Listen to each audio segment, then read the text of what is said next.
All right, so some of you guys may have noticed the original idea, the original title of the class was going to be areas of interest. And the reason that I changed it to liquidity is because I think that it's more important that you understand liquidity, because without that, I think that sometimes, using points of interest can be a little bit more harmful than good because they're a little easier. So let's just think about it like this. If you just understand what an order block is, then you want to trade every order block.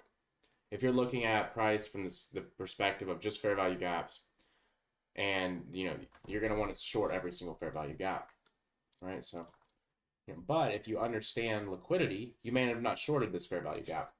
So, for example, in this piece of price action, we are always moving from one area of liquidity to the next. So we're going to start from down here, right? Now this is where we get our smart money reversal. And some of you guys may spot a pattern within this that we're going to go over, and feel free if you want to drop it in the chat to call out before I do. But in this pattern, we have our smart money reversal. So our smart money reversal is whenever we get that displacement break structure that we were talking about after taking liquidity. So when you see this, when you see the market make this move, right, the classic smart money concepts entry model, right? It doesn't always have to be used as an entry model. It can be just used as a signal to switch bias, so to speak. So, for example, once we have this pattern, and I'll let you know what it is in a second, but we have a reason to be bullish on the lower time frames. Now, if we look at the higher time frames, we also have taken out, let's look at a 4 hour. We've taken out a massive liquidity pool, all right? And then we've taken out liquidity again. So we have a reason to look for a bullish narrative. And so this smart money reversal down here would hold a lot of strength, because like we were talking about structure, when we get this displacement, that's kind of where we ask ourselves, were the institutions involved in this? Well, we took liquidity once here, we took it again, and then we're now sharply pushing back up into the range, right? So whenever we have something of that nature, we understand that this is likely to give us a bias switch. And before I get too far into it, there might be some people, I doubt there are really any watching that don't understand at least what liquidity is from a very simple point. But liquidity is basically just where there are stop loss orders, or where orders at all remain in the market. So if we are short here in this piece of price action, where is our stop loss going to be? It's going to be right there, right? If you don't understand or don't trade smart money, or maybe, and it's not just to say smart money. It's not like everybody who doesn't trade smart money is just an idiot and they just use terrible stop losses. But a lot of people, if you just ask somebody who is newer to trading, they're going to say this is a sell wall, right? Oh, price hit here, hit again, it can't get above it. So they're going to put their stop losses up there.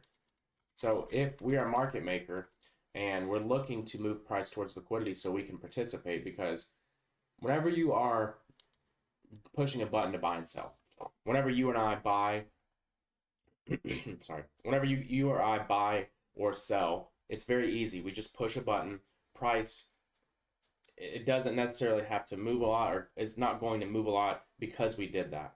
And the reason for that is we're not soaking up a lot of liquidity. So the reason price moves is just moving to where there are orders. So this is where footprint traders come in, is they look for a lot of liquidations. And that's similar to what smart money is looking for, because we're just looking at the market as this machine that is, it has to keep moving. It has to sustain, it has to, price has to move in order for people to want to be involved. So we have to move to where there is an ability to move. That makes sense. So if we're moving from, let's just think of it, I've used this example with you guys before.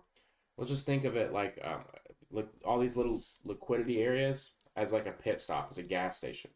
And this car is on a never-ending road trip. And in order for it to keep going on this road trip, it has to stop at these gas stations. And it goes from one gas station straight to the other.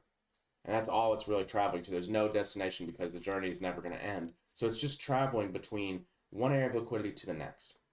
And that's always happening. And now a lot of people misunderstand that when they're starting. This is what I misunderstood, is they think that, you have this big, massive move and you have buy side, sell side. And, ICT says something, you take the sell side, you go for the buy side. Now, this is true, but on a much smaller scale. So let's just use an example on this price, bit of price action. So let's say here, We went from sell side, we took sell side here. So where's price going to move straight towards? Is this going to be our buy side we're moving towards? Not necessarily. It's going to be right here, right? Hold on. I'm going to sneeze. Excuse me, guys. Hope I wasn't too loud. But we move, we're expanding up towards an area of buy stops, right? And any of these areas, it doesn't have to be, you know, this has to be the only buy side. You know, there's going to be buy side above this high. So what I look for is where do we move off of aggressively? First off, where are clean areas? This is easy, right? Like these equal highs, that's easy liquidity spotted. But other areas, you know, where do we move up aggressively? We moved really aggressively off this right here, right? And if we're looking at this to be a reversal, you know, we're under an old liquidity pool. So there's going to be liquidity all the way up on this move because each push down is manipulated. So that's what I want you to think about is if the structure is telling us, you know, overall bullish on a higher time frame or telling us that we might be in retracement mode, even if we're bearish, then all of these down pushes, you know, in a bullish market, all of these little, you know, drop-based drops, these are all just little gas stations. Think of them like that. All these little areas, right, where we move expansively off of because those are manipulated. Because again, if we're bullish, then any down move is manipulated. So think of it like that. If we're bullish and price is pushing it, and when I say bullish, I'm not saying that every market structure on every time frame is bullish. I'm saying that right now our bias on this time frame, the 5-minute time frame, is to go up. So that doesn't mean that we are in an uptrend for, you know, necessarily that we're just you know, never ending, have to look for only bullish struck or bullish price action in an uptrend. But let's say if we're in a downtrend and price is down here and it's done this number, that's still bullish to me as a day trader or as an immediate bias because we're not necessarily investors when we're trying to trade these markets intraday. You know, that would be, you know, yes, this is still a bearish market, and maybe your strategy doesn't trade unless it's pro trend, and that's fine. I have strategies like that too with swing trading. But if I'm trading, I'm trying to be very precise and I'm trying to get opportunities more than, you know, once every, you know, blue moon. I'm looking at this as bullish price to me in this day because price is telling me we're moving up. So right here, that's bullish to me. Now, when we get up in here and we switch down, right, that's where I become bearish, right? So whenever we're looking at this piece of price action, we come down and take out a low. So this is our this is our last little rate on stops. Now, again, we didn't know that until this happened. This is a great example of displacement. Full-bodied candles pushing right through a high and also disrespecting, you know, if you just look at it like this, you know, some people might say this is an order block or this is supply, right? Or maybe this whole thing. But again, it's all about context. You know, we're not looking for it to continue being bearish because, again, at 4 hour, we're already taken liquidity once here, and now we came down, and then we took it again in the lower time frames, and we reversed. So you're not looking at that in that context. But this is a good example of not respecting order flow. If you guys watched my video on YouTube about bias, I talked about how to use order flow in the sense of what order flow is being respected. You know, was this a bearish order block? No, we blasted right through it, right? Then engineered liquidity above it, and this is a breaker at this point because it's the last up candle before a raid on sell side liquidity. So when we look at all these lines, if you've been watching this as I've been talking, price is just moving from one area of liquidity to another. So for instance, we move from sell side here, push up into the buy side. The next area of buy side is right here. You could say low hanging fruit was here, but this would be your, you know, a very immediate draw. So we are pushing up, drawing into this high. What have we done? Hold on, it's only just, I don't know if someone just talked. I could hear my headset. Kind of. Hold on. Hold on a second. Were you actually saying something, or is it background noise? I just got my headphone on. I'm gonna start mute you to the end. No big deal. It's fine.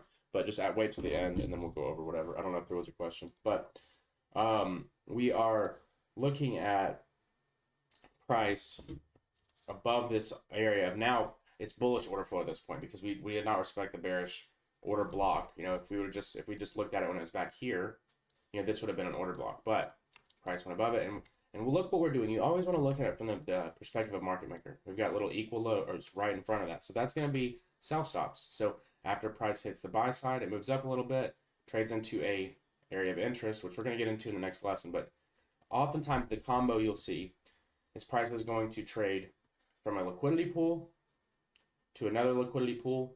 And then after that, it's kind of in question when it's going to reverse, and adds your, what adds probability is an area of interest, like a fair value gap or another breaker block or order block, or just any of these tools we use to read price. So we take liquidity, move to an area of interest, take liquidity again. So look, we went from buy side, area of interest, sell side. Guess where we go? Straight from there.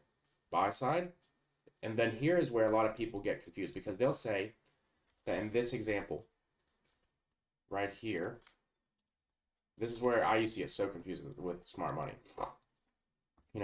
Say, okay, well, price goes from sell side to buy side to sell side. So then they'll look for this. They're going to look for that because that's the sell side. When we are in a bullish market, you do not expect price to come all the way back down. So, let's say we have a high right here and price moves up into that buy side, but the market's still bullish. Are we going to just take, if that was the case, the market would just do this all the time and it would just continuously range. That's not how this works. We create sell side. So this is what really unlocked things to make sense for me. So, again, here's your buy side and sell side of this range. And then let's say we're going to say, okay, well, price is going to take sell side. It's going to make sell side by doing something like this. So we look right here. What did it do? It came down, moved aggressively off an area. Right? So that's creating that sell side. So you see we came down, we took sell side. So it went from, again, buy side, creating sell side, creating more buy side, but then we took the sell side. So we didn't have to take the previous low. So once we do that, this is a more bullish order flow, and we're going to continuously move towards highs. Now, again, when do we look for this to stop? Because we go up, buy side, we come down, sell side creation, and then we pip it and move off. And this is why I like requiring a liquidity sweep whenever I'm entering a trade, because if we don't have liquidity being taken, a big three formation, a power of three, I'm assuming that's what you mean. Now, it's funny you say that because I see both, right? No, you're good, you're good. Big three, power of three, I know what you meant. So this right here, but what I was talking about is a market maker model. So I do, and this is where these coincide, because a lot of times on a higher time frame, you'll have a power of three, and then on a lower time frame, you'll be able to find market maker buy and sell models to complete it. So here would be the overall power of three, right into the highs, or actually I drew this wrong. Sorry. This would be how I draw it. Right into the high right there. Now, the market maker model, this is where they get a little bit, this is a good example because a lot of people, that's why I think that video I put out, I think it helped a lot of people because everybody's looking for like a perfect market maker model. So this in my book was a market maker model because we had a small consolidation for a very short amount of time, rapid push down, run to support, quote unquote, and you can call it whatever you want. And then we had our smart money reversal, accumulation, reaccumulation, distribution to the high. Now, again, it might look a little jumbled up, right? It doesn't look as clean as some of the people think whenever they learn market maker models, because market maker models are more of a conceptual model. So for instance, it's more about what's going on. It's not about how does it look on a chart. And that's everything that you use in smart money. You have to think about it in the narrative of why is it happening? Why is this happening here? What would make sense? And then it starts to really click. And that's when you start to train your eye to look for higher quality stuff, and you get a little pickier because you want to make sense of things. Why would the market be putting a market maker model? We get a small consolidation, another small consolidation, right under it, immediate smart money reversal. Anytime we get this is what triggers me to look for a market maker pattern, where we get a small consolidation, push down, and then a reversal. Then I look up higher. When that happens, I look, okay, was there something up here that did the same? And then that gives you an easy draw.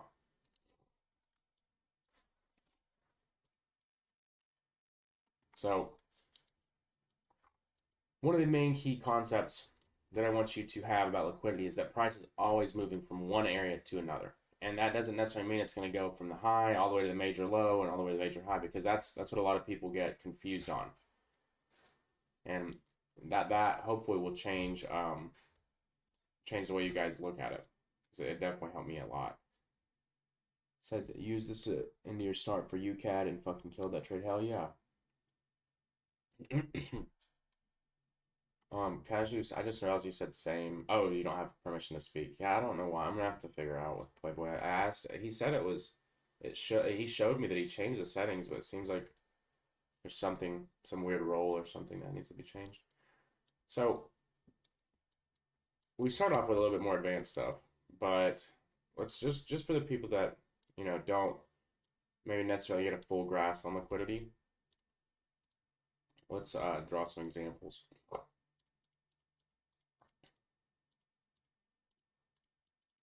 So in this example, pretty ugly. Let me fix this a little bit better.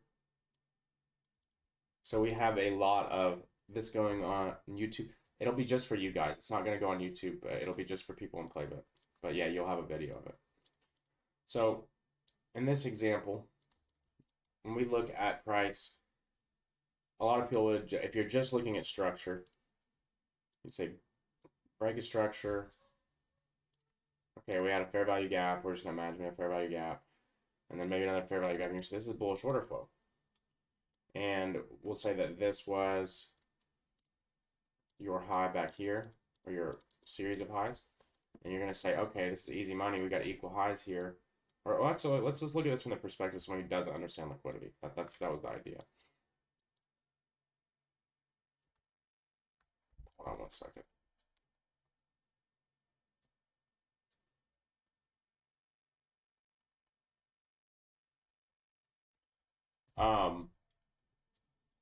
Sorry about that. So whenever we're looking at this, people are gonna, if you're just using structure, you're gonna say, okay, we're moving up, we're moving up, and then let's say that price does this, pushes up, and you're saying this is our our bearish leg, all this right here. So this is our impulse leg, and then you say you get a big push up here, and you're gonna say, okay, well, now the market's bullish because we got this push up. But let's say that push up doesn't necessarily close, and then it just kind of starts to reverse and does this model, or more of a reversal and does that, right? So let's say if we get that reversal and people now want to be bullish because they say, okay, well, this is now a bullish range, and this is what I'm looking at, and I'm looking at an order block that was created right here. And then price comes in. This is with just structure and areas of interest. So you might even get a reversal here, right? Let's say price goes up, it takes out this buy side. Because remember, price is always moving from one area of liquidity to the next. So let's say we come up here, we hit out some buy stops. We come down, you take out sell side, right? Then you're going to go towards buy side. So you might come up and take out this high. And this is where you get these really complex ranges. And that's why you need to understand liquidity. Let's say you come down after that with force. You're kind of like, damn, okay, why is this happening? I was in a trade, I got in here after the confirmation. I've checked all my boxes. Price should go to my target, and then price does this number. And people are like, the market's rigged. What the fuck's going on? But it's just understanding where these very obvious areas in the market are. So if you have equal lows like that, anytime you have a big push that gets reversed pretty quickly, and then you have easy targets below, you always want to be targeting that. And you can use structure to kind of confirm that. As soon as you get this, right there, as soon as you get that, that's where you look at that as your draw. Because that's how I've gotten questions like, why did you call this as a draw on liquidity? And that's usually how I will look at it. If I'm calling something that's very far away, that's the way that I'll look at it. So like, for instance, look with ES. Why we called for 4,200 for so long. Look at that. I mean, it's just that smooth in the market, because a lot of people would say, and I got so many questions on Twitter about this. So everyone's like, well, what do you mean? We're bearish on an external level. Price came to a premium up here. We traded into an order block. We got a displacement down. Why am I looking for higher? This goes against everything, right? No, it just simply doesn't, because it's just understanding liquidity, right? So whenever we have a market that's this clean, especially on a high time frame, you're going to see that get taken out. It's going to happen. And you need to be confident in that. And if it doesn't, because I guess I shouldn't say it like it's like 100%. The main takeaway I want you to have from that is that it's very important that you are confident in that. Like whenever you create a bias based on liquidity, you don't change it up because you had an order block get respected, or you don't change it up because a little displacement. You're using the structure as a tool to help you navigate the market. You're using displacement as a tool to help you indicate where large players are in the market and where they are active and what is price reaching for. Is price reaching for something or is it reversing? But you also have to keep in mind these very, very obvious areas, because that's always going to get tapped out. It's never going to be that easy. Imagine if it was just that easy to short, like price did this and you just said, okay, short the stock market, stop loss here. They're not going to give you that much of an opportunity, especially right now with the stock market, the way everything's moving and everything's super manipulative. It's not very easy for people that are newer, but it is easy once you see it in that way. So once we get into areas like this recent bit of price action, and we've taken those equal highs, we're kind of at an interesting point, because you have this displacement up. You didn't really hold the displacement like crazy here, but I could see, go to 1 hour because I have some stuff marked already. I see bullish order flow still on the 1 hour, and I haven't really seen in the daily. There's no displacement down. This isn't displacement. This is consolidation. If you look at the 4 hour, the displacement is still up. Sorry, excuse me. Keep sneezing. I don't know what. Oh, actually, I do know. I was with my friend's dog last night. But anyways, can I let us know at the end where this video get posted? Yeah, they go to YouTube. It's a pinned playlist that's in lessons. That's like whenever I post like any video I post, I always say that too. It's like the pinned. If you go to lessons and then pinned lessons, there's a playlist. But I'll post the link to the video again today. But it's just easier. If you go to pinned, it's literally the first one. It says pinning this. This is the link to the entire playlist. So that'll be all of the private classes. And then when I upload, it usually takes about an hour, 2 hours sometimes, because I record everything in 4K, and it takes a little longer, but it should be up there within like an hour or 2 hours. But let me know if you can't find it. I want to make sure you're getting the most out of it.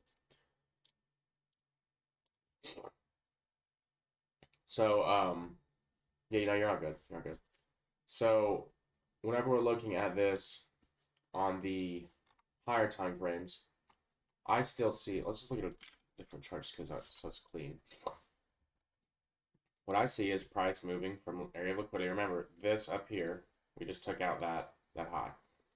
So then price is coming down, create some sell side, we take it. All right, consolidate, take it, push up. We don't really take any buy side on this time frame. On the 1 hour though, we do. Take out all this right here. But this was with news too. So it's kind of, you got to take certain things with a grain of salt. When we have news, it's going to be a little bit, kind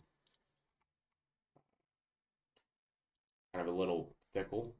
But price comes up, we're just consolidating, then we get this massive push down. Now, this is displaced on this time frame for short. I think that we'll see more shorts coming out of most likely this fair value gap. Maybe not though, because it's pretty close. We're already in it. Maybe we go up higher, but maybe go up into this area. But once we do that, I think we will come down. We'll take out some more sell side, and if you look, we're starting to engineer that liquidity. So we look on the 1 hour. We have a very easy area of sell stops, right? Because if you're looking at the range, the entire 1 hour range, it's this right here. So we've got liquidity and a discount. And this is a great example, actually. This wasn't where I was getting at, but this is a good example. So anytime we have liquidity in a premium, in a bearish range, if you have just an obvious area of stops, which means an obvious area being equal highs, or an obvious area being an area we pushed off of really rapidly, that's not the main high. You can think of this as the protected high. Usually it won't get hit.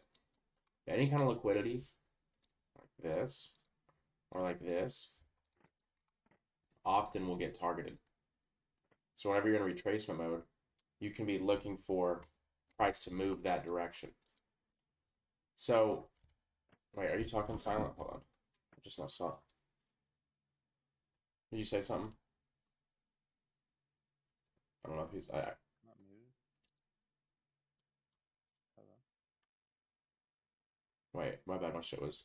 I don't even, I saw you talking. I had my volume turned down. That's probably the same thing with the other guy that was talking earlier. So if we're looking at price in the context that we're likely to target liquidity that's in a extreme. So we're just gonna, so an extreme for a bearish market would be premium, and an extreme for a bullish market would be discount. So notice here we came up, we took out those highs. Notice here we have this right here. So when you're developing a draw on liquidity, we came to premium, we took out, oh, you're fine. We took out a high. We took out that high time frame high. We've got some displacement down, right? Had the second area of distribution. Got this displacement down.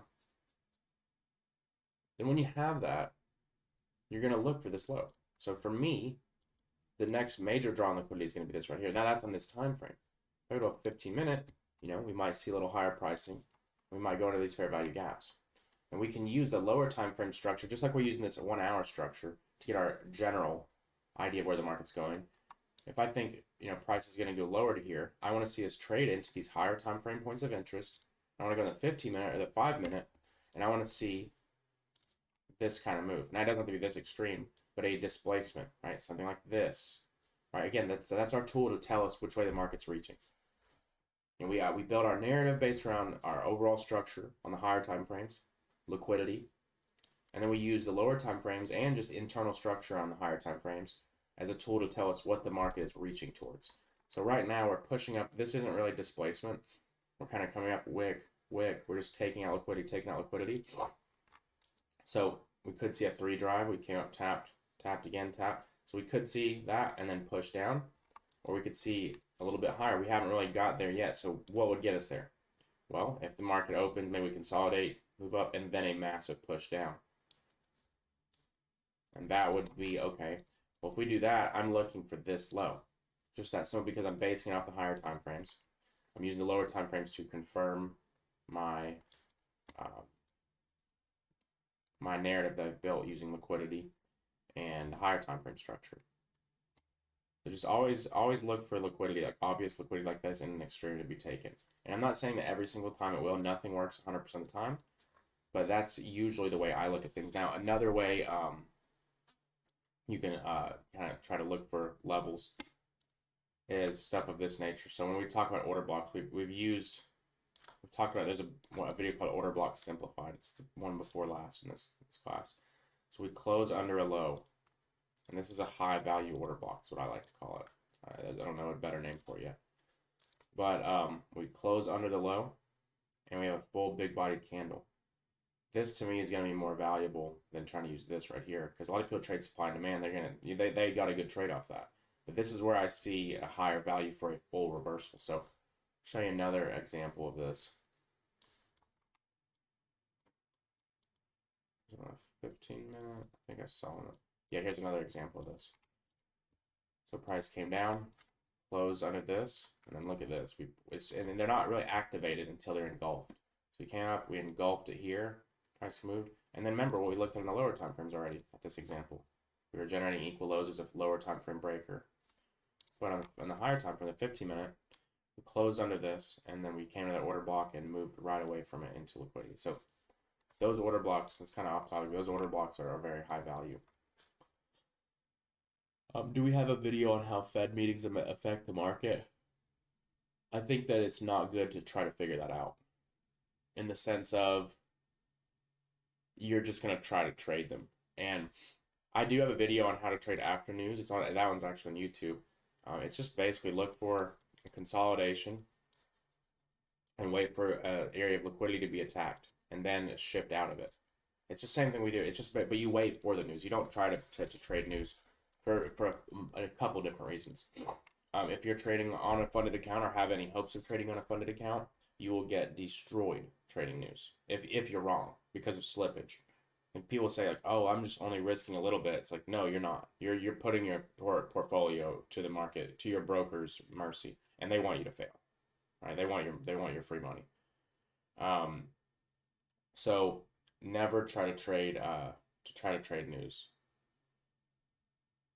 But I do have a video talking about trading after news. You basically just look for stops to be taken. But even if you put your stop loss, bro, I got fucked on a trade that was 20R return just because they spiked the spread. Damn. Damn, that shouldn't happen. That means that what broker are you using?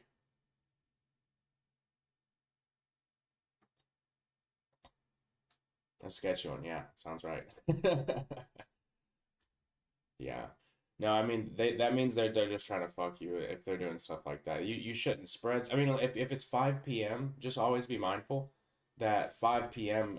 Spreads widen. That's across the board. So maybe if that's what you're talking about, but I don't know how it would fuck 20R. That's a little crazy. Can't send a pic, but I'm gonna ask you. That's fine. Just put it in. You can put it in crypto chat or wherever. But and then gold. Let's just take a look. Why not? But we'll look at it in a sense of liquidity because gold moves pretty wild. I'm just gonna delete all my gold stuff. So when I'm looking at gold here on the weekly time frame, the weekly is kind of like my king time frame. This is like the you know, the top time frame. Really, I pay attention to monthly, but look at this. All right, so look at this range we had for so long on gold. We go back. I mean, this was very frustrating for a lot of people, right? The price now has came back down under these lows, and now we pushed up rapidly. So now, in this example, and this is why I've targeted 2100 gold. People are gonna say I'm crazy. People have said people are like mad at me on Twitter. People are like messaging me, and it's funny the people like that I can tell because they're not trying to hear that because they're bearish on it or for whatever reason. But you know, gold to me on a monthly is extremely bullish, right? On a weekly, whenever we have these equal highs, and I could be wrong, who knows? But when we have these kind of weekly highs, that I just see that as too clean. At me in forex, let me take a peek. Hold on.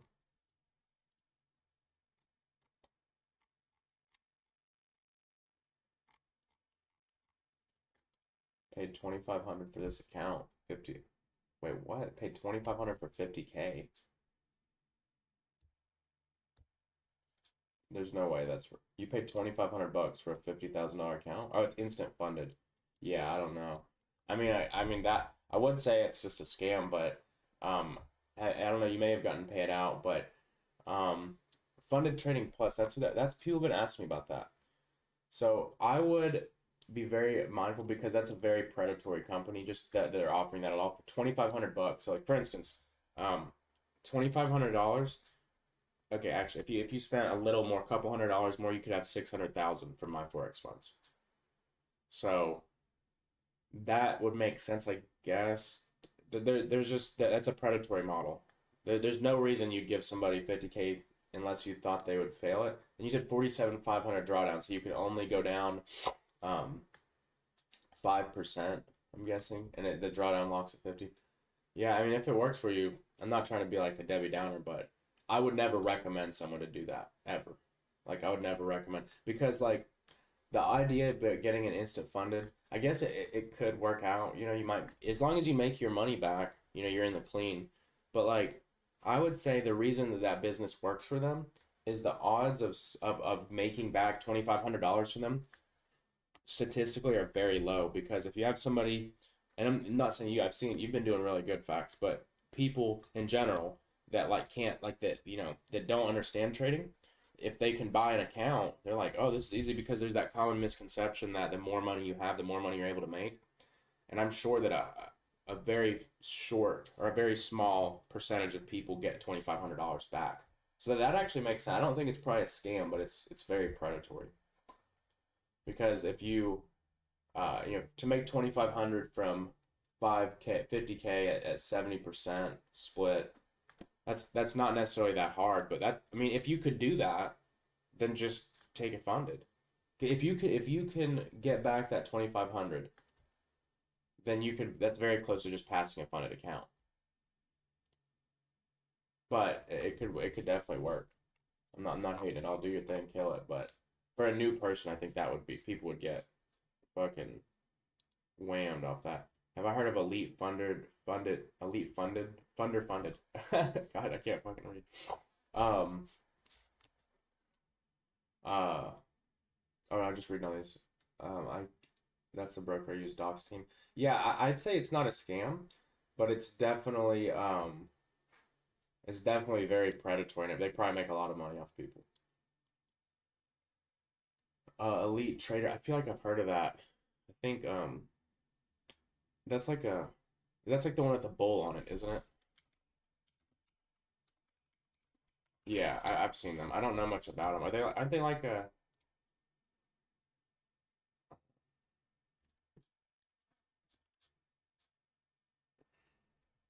That's pretty cool. You can trade multiple accounts on everyone log in.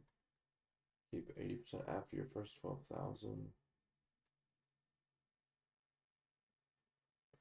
Valuation reset fee is only $75.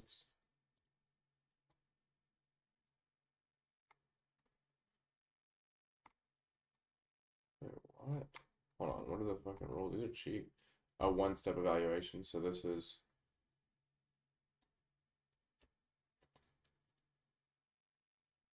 Oh, you can go down 10%. Okay, let's look for the rules. Oh, no. So once you get the higher ones, yeah, that's, I mean, I guess, if you... Oh, you're trading, this is a futures. You're trading contracts.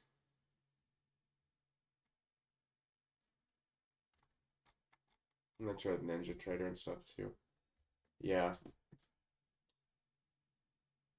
And you have to pay $80 a month afterwards for these. These are static drawdowns. Where's like a two-step? I'm in hands evaluation. What the fuck? They really have a fucking account called that.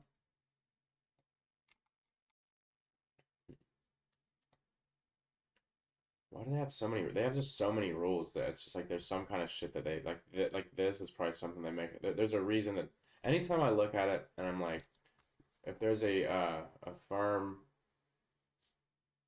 they don't have any regular valuations. Like I don't understand. They just call it all different. What are the values on max loss and no trailing drawdown?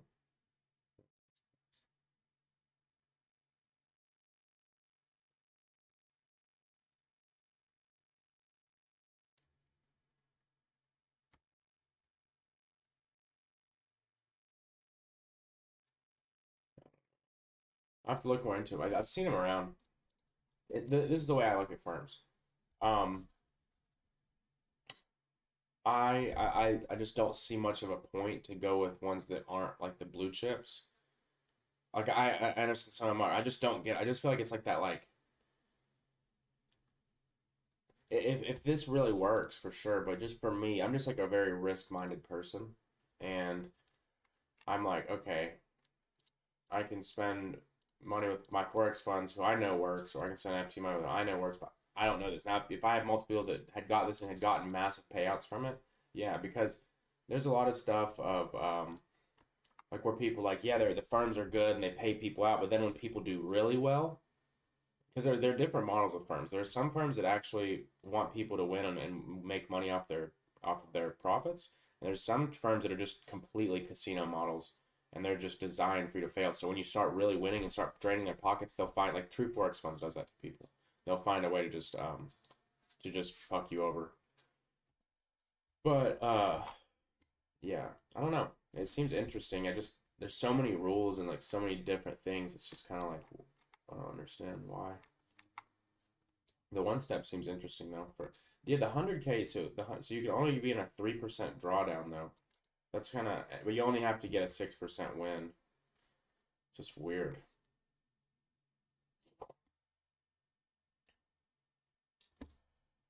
Yeah. That's pretty much it I wanted to go over on liquidity, guys. So if you have any questions, go ahead and ask them. and then I'm gonna hop off here. Get me some food. I'm starving. I'll have to look into that more. There's somewhere I saw this.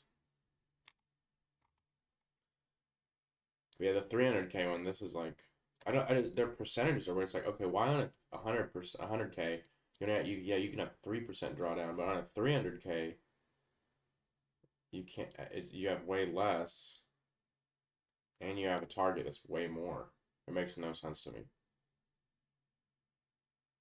Like the only one I would ever go for, I just try to go for like the fucking. I want to go for the fucking 300 or the 200 if I can, and I just look at like, why? I just don't get that. My sketchy broker is better. FCFF, first class forex funds. I've seen that's not HFT broker. So like there's a lot of new firms that are coming out, and there's just something that sits wrong with me because, so for those of you who don't know what HFT, it's high frequency trading. There's EAs like expert whatever the fuck yeah, bots. So most firms don't allow them. Like you can't use that shit on FTMO or on my forex ones. Like they'll kick your ass off immediately. They know what you're doing. And there are new firms now for that reason that are opening up and allowing people to use those. Oh yeah, enjoy your weekend, facts. Send a picture of the tat once you get done. Yeah, exactly. That latency arbitrage is a thing too, but it's like it doesn't make sense. Like there's something.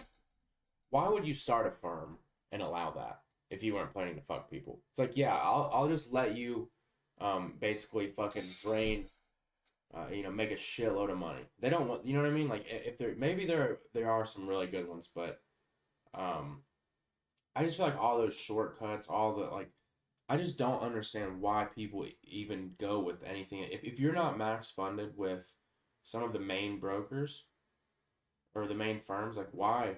I just don't get it. It just doesn't make sense to me. I will say these 100K challenges are interesting though. That's the one that it's like, okay, that's actually for $200 for super cheap. Wait, auto renews. Oh, is that a monthly part? Is that monthly?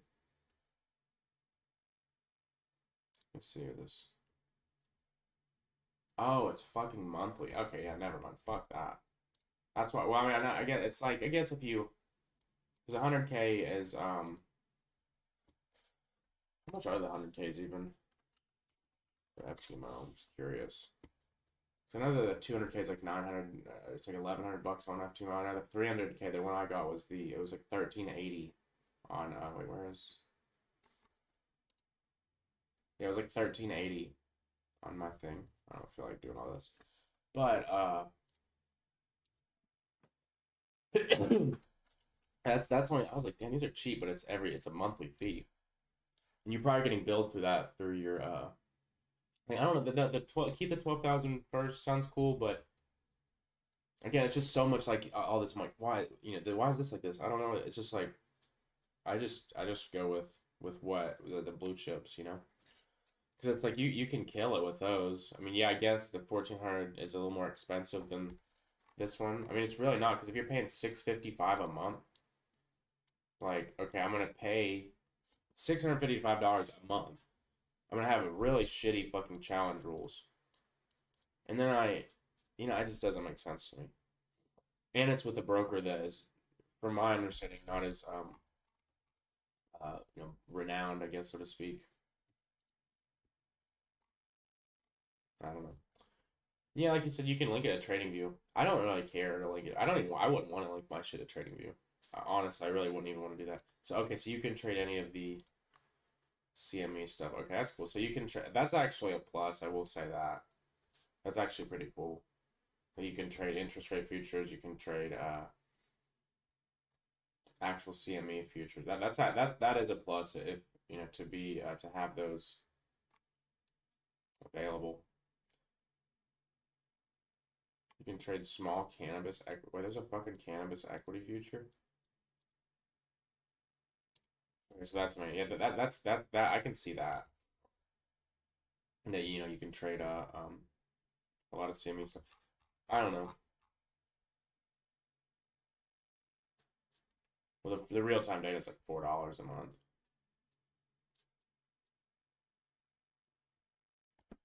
But yeah, I mean there are some benefits to it, I guess, but I just wouldn't want to pay that much monthly. Oh, it's $80 a month once the eval's completed. Okay. Makes sense. Never mind. I think I did see that. That's why I was like, damn, they're fucking making cake. They said that somewhere. Or wait. Yeah, that's where it said. Yeah, you're right. Okay. Yeah, I don't know. To each his own. I can see the benefits in it. Diamond hands. Well, all right, guys. I'm gonna hop off here. What is this? If you want to save money, you can go through a service where they pay for your challenge, but you have to pass a phase with them. Okay, I'm confused. If you want to save money, you can go through a service where they pay for your challenge, but you have to pass a phase for them. Like a third party service. Maybe like... send me some more on that. Oh wait, you're talking. I don't have my headset on this whole time, guys. So if I'm just like talking over top of you guys, I'm sorry. My bad. Okay. What were you saying? I said like there's like third party services where they'll it's like the same model as firms where most people fail, but they'll pay for the challenges are a lot cheaper with them, but you have to pass another 10% phase with them first, and then they'll pay for your challenge. Yeah, see, there's a reason that's a business. Like you're. Oh yeah, dude, that's like taking because most people are gonna fail that challenge in the first place anyway, so they make money off that. I would never even think about doing some shit like the way I'm always just thinking of it from like their perspective. So like all that shit, like for instance, like any reason, like any shortcut or any like easy way or something like that or cheap way, you're never gonna. It's never gonna be better. It's just like if people just for some reason people flock to that shit. Like not saying elite trading is this. I'm just talking about like in general. Like it's like I don't know why people do that. I never like for instance I do. Here's a great example.